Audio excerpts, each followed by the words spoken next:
Good morning, friends. As you know, the tomorrow you have test on sets and relationship. In tomorrow test, I had already discussed the syllabus and all the topic. But due to the some students demand that they have the problem in some topics. As you know, there are the we have discussed the sets and relationships, type of the sets, and standard notification, Venn diagram, number of elements of the sets, empty sets, finite sets, single sets, and all about them.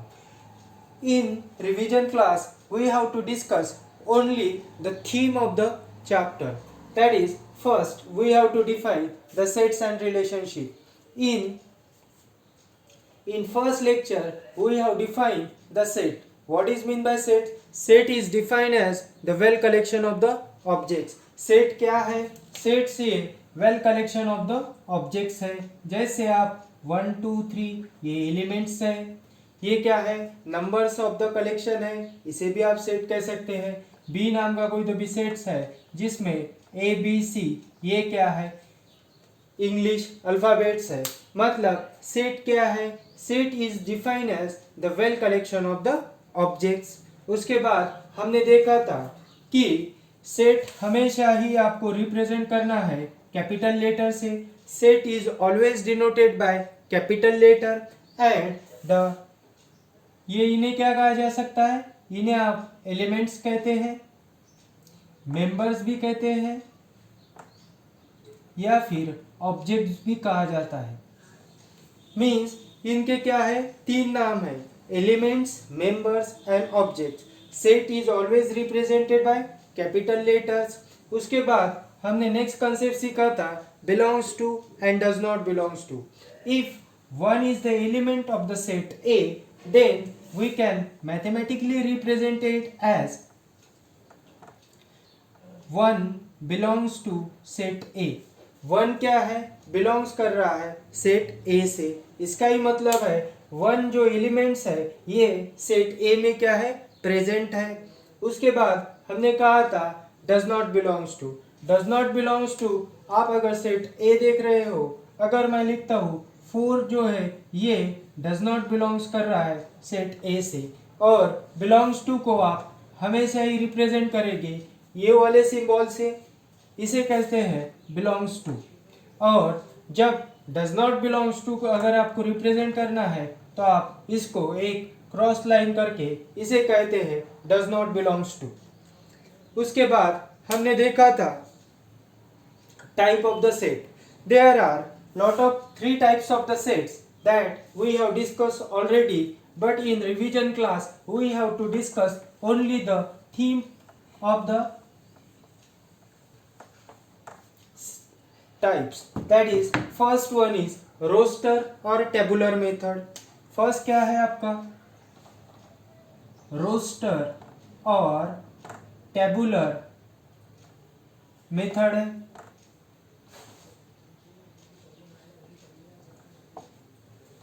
roster or tabular method. In roster or tabular method, the elements are arranged, the elements are listed, and in between the roster there are all the elements should contain 1 commas. मतलब roster form में क्या होता है कि जैसे आप लिखते हो ए नाम का कोई तभी सेट्स है जिसमें ए बी सी डी ये क्या है? एलिमेंट्स है. तो रोस्टर फॉर्म में हम जब भी लिखेंगे तो हम इसमें जो स्मॉल लेटर है जिसे हम एलिमेंट्स कहते हैं उसके बीच में हम क्या करें? लगाएंगे कॉमा लगाएंगे. उसके बाद हमने देखा था रोस्टर मेथड की कुछ प्रॉपर्टी थी. रोस्टर मेथड की फर्स्ट प्रॉपर्टी थी कि इसमें क्या होता है? एलिमेंट्स का जो सीक्वेंस होता है, जो एलिमेंट्स का जो सीक्वेंस होता है वो मैटर नहीं करता है. मतलब इन रोस्टर और टेबुलर फॉर्म द सीक्वेंस और the listed elements are not in sequence. यहाँ पे रोस्टर फॉर्म में सीक्वेंस मैटर नहीं करता है.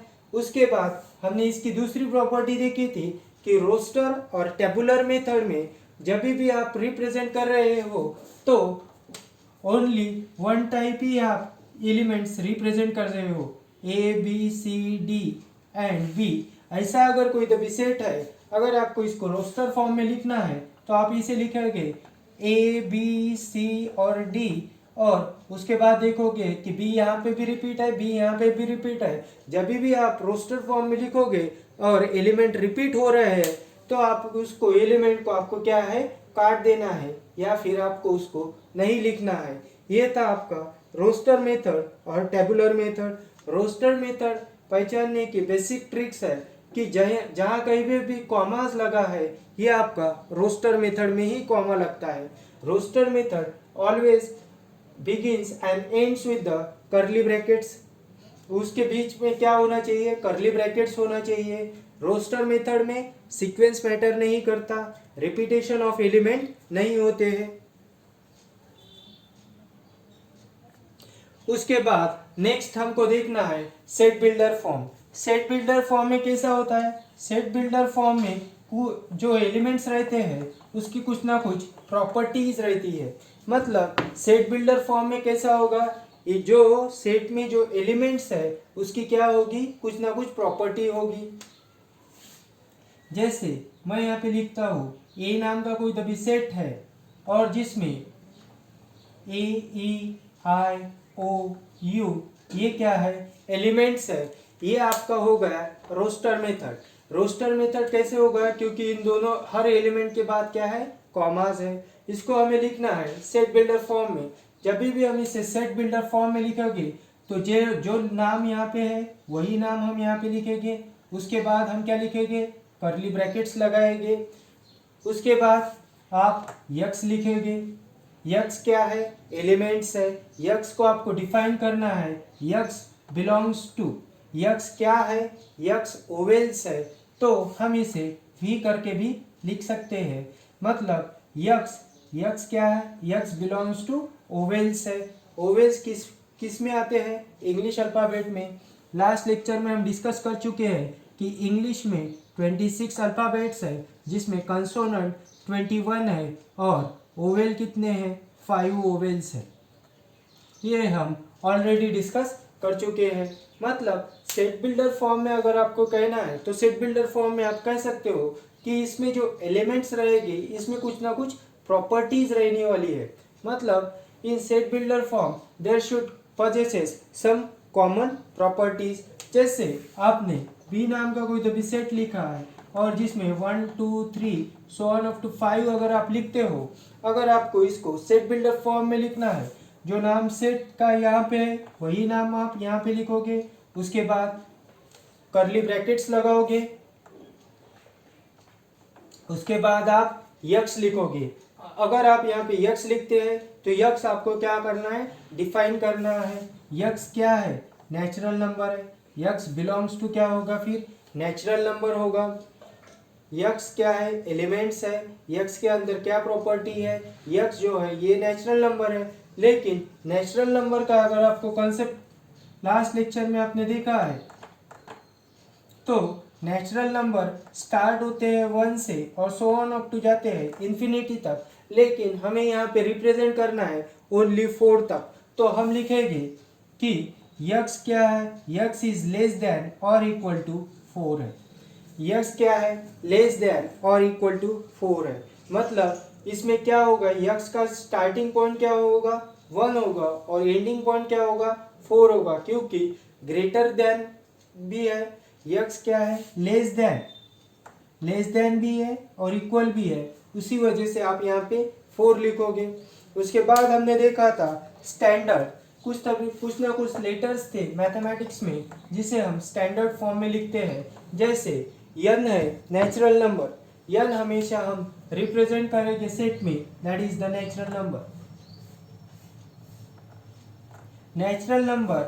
नेचुरल नंबर मीन्स ऐसे नंबर जिनकी शुरुआत कहाँ से होती है, 1 से होती है। 1 2 3 4 सो ऑन अप टू कहाँ तक जाएगा, ये इन्फिनिटी तक जाएगा। मतलब natural number is always start from 1। उसके बाद हमने देखा था w means whole number. Whole number means whole number whole number start कहाँ से होते हैं, जीरो से होते हैं, ये और उसके बाद कहाँ तक जाते हैं, इन्फिनिटी तक जाते हैं। नेचुरल नंबर वन से स्टार्ट होते हैं, होल नंबर जीरो से स्टार्ट होते हैं। उसके बाद था इंटीजर्स। इंटीजर्स आई और जेड, इसको क्या कहते हैं, इंटीजर्स कहते हैं। इंटीजर्स में क्या होता है, माइनस भी आता है और ज़ीरो भी आता है, positive negative, means all the numbers negative positive plus zero, सभी नंबर जिसमें आते हैं उसे कहते हैं हम इंटीजर्स। उसके बाद हमने देखा था rational number. Rational number capital Q से डिनोट किया जाता है और रैशनल नंबर हमेशा ही पी बाई क्यू फॉर्म में रहते हैं, मतलब फ्रैक्शन फॉर्म में रहते हैं। पी बाई क्यू फॉर्म में अगर रैशनल नंबर है, लेकिन यहाँ पे एक टर्म एंड कंडीशन है, Q does not equal to zero, मतलब क्यू की जो वैल्यू है वो जीरो नहीं हो सकती है। फ्रैक्शन हमेशा हम डिनोट करते हैं 1/2, 3/4, 7/5, 9/2, इन्हें क्या कहा जा सकता है, फ्रैक्शनल। इसे क्या कह सकते हैं, फ्रैक्शन। लेकिन जब भी आप सेट में जाओगे तो इसे हम कहेंगे रैशनल नंबर, जो पी बाई क्यू फॉर्म में रहेंगे और Q does not equal to zero रहेंगे। उसके बाद हमने पढ़ा था that is the Venn diagram. Venn diagram क्या थी, वेन डायग्राम एक ज्योमेट्रिकल क्लोज लूप में था। जैसे सेट में कैसे था, हम सेट में हम कर्ली ब्रैकेट्स का यूज करते थे, उसी प्रकार जो वेन डायग्राम थी, वेन डायग्राम हम ज्योमेट्रिकल क्लोज फिगर में थी। जैसे वेन डायग्राम कैसे हम रिप्रेजेंट कर सकते थे, हम स्क्वायर में रिप्रेजेंट कर सकते थे, सर्कल में रिप्रेजेंट कर सकते थे, रेक्टेंगल में रिप्रेजेंट कर सकते थे, और इसके अंदर हम क्या लिखते थे, एलिमेंट्स लिखते थे। इसे कहा जा सकता है वेन डायग्राम। वेन डायग्राम क्या थी, वेन डायग्राम ये क्लोज लूप वाली जो भी रहती है उसे हम क्या कहते हैं, वेन डायग्राम कहते हैं। वेन डायग्राम के दो एलिमेंट्स के बीच में आपको कॉमा नहीं देना है। उसके बाद नेक्स्ट टॉपिक था आपका number of elements of the set. Number of elements of the set, that is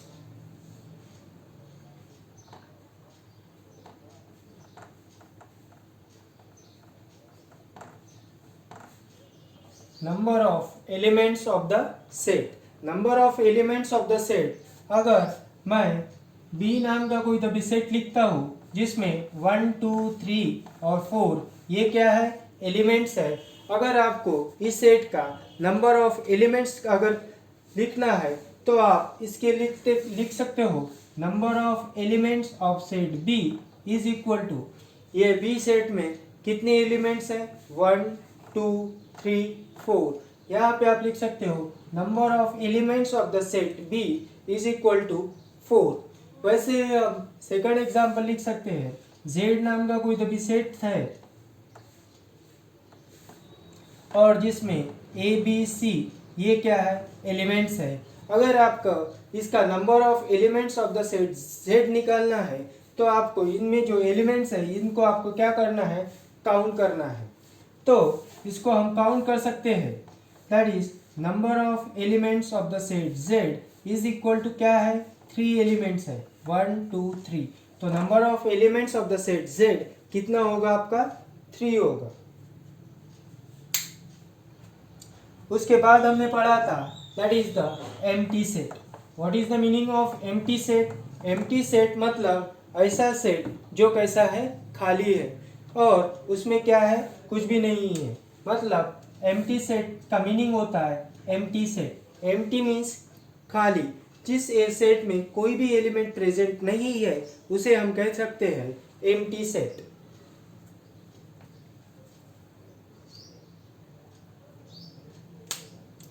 और जब भी आप एम्प्टी सेट को रिप्रेजेंट करेंगे, या तो आप डबल कर्ली ब्रैकेट से रिप्रेजेंट कर सकते हो या फिर इसको हम फाई से भी डिनोट कर सकते हैं। मतलब एम्प्टी सेट ये को कैसे रिप्रेजेंट कर सकते हैं, double curly bracket with the empty और फाई। एम्प्टी सेट का हम कर सकते हैं नल सेट और वाइड सेट। एम्प्टी सेट का दूसरा नाम है नल सेट और वाइड सेट। उसके बाद हमने देखा था singleton set. Singleton set means ऐसा सेट, सिंगलटन सेट मीन्स ऐसा सेट जिसमें कितने एलिमेंट्स प्रेजेंट होने चाहिए? Only one. When there are only one element is present in the set, it is called as singleton set. Singleton set को हम कह सकते हैं कि जिसमें कितने एलिमेंट्स प्रेजेंट होने चाहिए? ओनली वन एलिमेंट प्रेजेंट होनी चाहिए, उसे हम कहते हैं सिंगलटन सेट।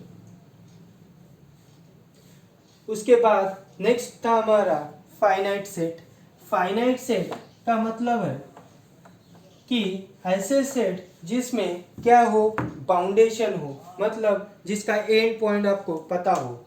मतलब जैसे ए नाम का कोई भी सेट है जिसमें 1 2 3 ये क्या है? एलिमेंट्स है।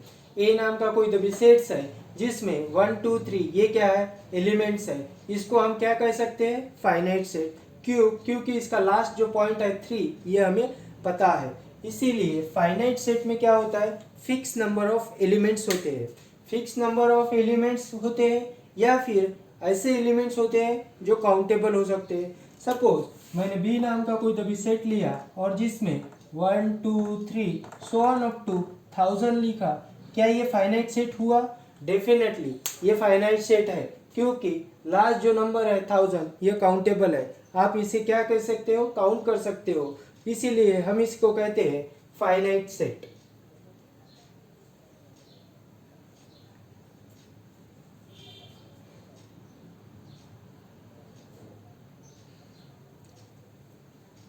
नेक्स्ट है हमारा इनफाइनाइट सेट।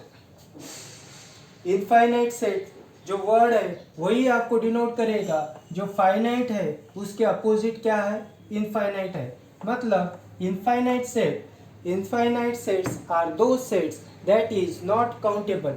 ऐसे सेट जिन्हें हम काउंट नहीं कर सकते हैं उन्हें क्या कहा जा सकता है? Infinite set. इनफाइनाइट सेट को हम कि ऐसे सेट जिन्हें हम काउंट नहीं कर सकते हैं। अगर मैंने ए नाम का कोई भी सेट्स है और A is the set of all natural number, A नाम का कोई भी सेट है जो नेचुरल नंबर का है। मतलब हमें अगर इसको रिप्रेजेंट करना है तो हम इसको ऐसे रिप्रेजेंट करेंगे, ए नाम का कोई भी सेट है जो नेचुरल नंबर का है, लेकिन ये स्टार्टिंग पॉइंट तो इसका फिक्स है 1, पर इसका एंडिंग पॉइंट हमें पता नहीं है, क्योंकि नेचुरल नंबर इसने डिफाइन नहीं किया है कि कहाँ तक आपको जाना है इसमें। तो इसीलिए आप इसको कह सकते हैं इनफाइनाइट सेट। तो आपकी जो टेस्ट रहेगी वो आपको व्हाट्सएप पे आप पे इमेज आएगी, जिसमें आपको खुद से होके आपको टेस्ट सॉल्व करना है अपने घर में ही रह के।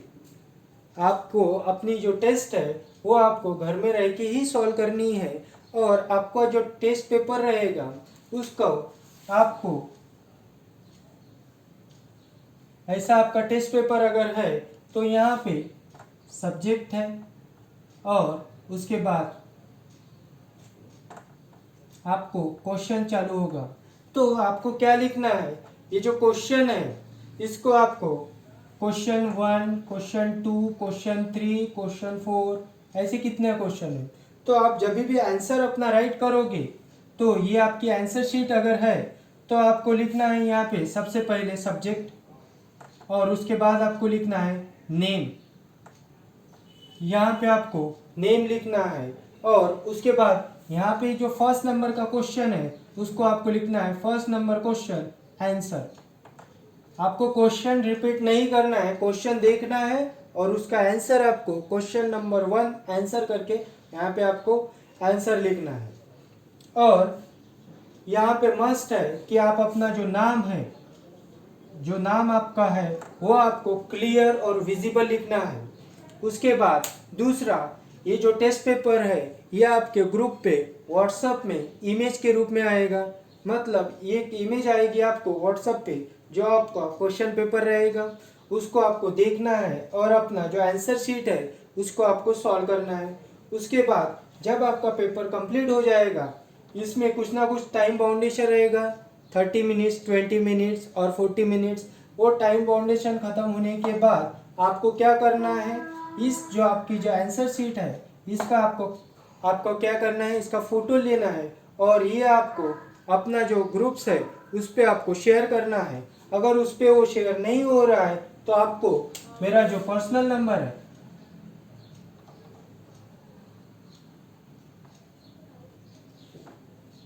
7387436898 जो आपके ग्रुप में है उस पे आपको पर्सनली क्या करना है, ये जो आपका आंसर शीट है इसका फोटो आपको वहाँ पे सेंड करना है।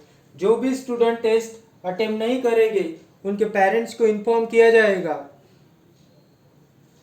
जो भी टेस्ट अटेम्प्ट नहीं करेंगे स्टूडेंट उनके पेरेंट्स को कॉल जाएगा कि आपका जो लड़का है या फिर आपका जो लड़की है इन्होंने टेस्ट क्यों अटेम्प्ट नहीं की थी। क्योंकि मैंने आपको थर्सडे को ही कहा था कि सैटरडे संडे को हमारी क्या है, टेस्ट है। उसी प्रकार ये आपका एक क्विक रिवीजन क्लास था और क्विक रिवीजन क्लास के तरफ से आप इसको ले सकते हैं। और इसमें मैंने जो कहा है कि यहाँ पे अपना नाम आपको सबमिट करना ही है और आपको जो टेस्ट है ये आपका जो टाइम ख़त्म होगा उसके बाद आपको क्या करना है, उसका फ़ोटो निकालना है और वो आपको व्हाट्सएप पे सेंड कर देना है।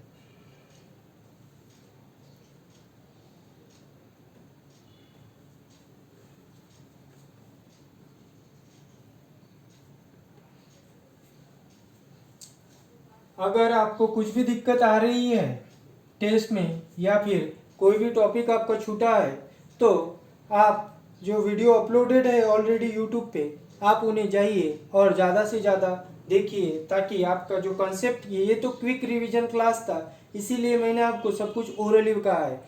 मैंने हर टॉपिक का एक एक सेपरेट वीडियो आपको दिया है। आप जाइए और उस वीडियो को आप एंड तक देखिए। वो वीडियो आप कितनी भी बार देख सकते हो, उसमें कोई बाउंडेशन नहीं है। अगर फिर भी आपको ये समझ में नहीं आ रहा है तो आप कॉलेज में आइए और अपना जो प्रॉब्लम है उसको आप सॉल्व कीजिए। मतलब आप जो प्रॉब्लम हमें देंगे या आपका जो भी प्रॉब्लम है रहेगा वो आपको सॉर्ट आउट करना है। आप कॉलेज में कभी भी आ सकते हैं, उसके लिए जो टाइमिंग है वो आपको मेंशन है, तो उस टाइम में आप आइए और जो भी प्रॉब्लम है वो आप एक कॉपी कीजिए, मतलब 50 पेजेस और 100 पेजेस की। उसमें क्या कीजिए, आप जब भी आप स्टडी कर रहे हैं तो इसमें आपको जो जो टॉपिक आपके समझ में नहीं आ रहे हैं वो टॉपिक आप लिखिए उसका नाम, और एक दिन कॉलेज में आइए या डेली कॉलेज में आइए और हर जो टॉपिक आपको नहीं समझ में आ रहा है वो आप आके पूछ सकते हो। आप डेली भी आएंगे और जो आपका प्रॉब्लम रहेगा वही आएंगे।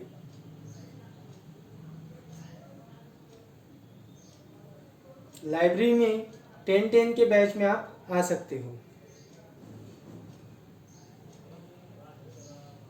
Thank you, have a good day.